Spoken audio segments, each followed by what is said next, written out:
അമ്മായി എപ്പോഴും അപ്പം ചുടുന്നത് മരുമോന് വേണ്ടിയിട്ടാണ്. അമ്മായി ചുട്ടത് മരുമോനുക്ക്, ഇപ്പോൾ അച്ഛൻ ചുടുന്നത് മരുമോനുക്ക്. കേരളത്തിൻ്റെ മുഖ്യമന്ത്രി അച്ഛൻ പിണറായി വിജയൻ മിസ്റ്റർ റിയാസിന് വേണ്ടി വിദേശ യാത്രകൾ നടത്തി അപ്പം ചുട്ടുകൊണ്ടേയിരിക്കുകയാണ്.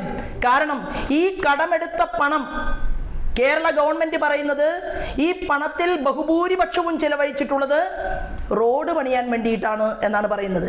അപ്പൊ കേരളത്തിന്റെ ബഹുമാനപ്പെട്ട മുഖ്യമന്ത്രിയോട് ഞങ്ങൾക്ക് ചോദിക്കാനുള്ളത്, കേരളത്തിൽ കാണുന്ന തലങ്ങും വിലങ്ങുമുള്ള വലിയ റോഡുകൾ കേന്ദ്രം നൽകുമ്പോൾ, കോടിക്കണക്കിന് രൂപയുടെ പദ്ധതികൾ കേരളത്തിലേക്ക് കേന്ദ്രം നൽകുമ്പോൾ, ഈ കിഫ്ബി വഴി എടുത്ത കോടിക്കണക്കിന് രൂപ ഏത് മേഖലയിലാണ് വിനിയോഗിച്ചത്, ഏത് വകുപ്പിലാണ് വിനിയോഗിച്ചിട്ടുള്ളത് എന്നതിനെ കുറിച്ച് കൃത്യമായി അടിയന്തരമായി ഒരു ധവളപത്രം പുറപ്പെടുവിക്കാൻ കേരളത്തിന്റെ മുഖ്യമന്ത്രി തയ്യാറാകണം എന്ന് ഭാരതീയ ജനതാ പാർട്ടി ആവശ്യപ്പെടുകയാണ്.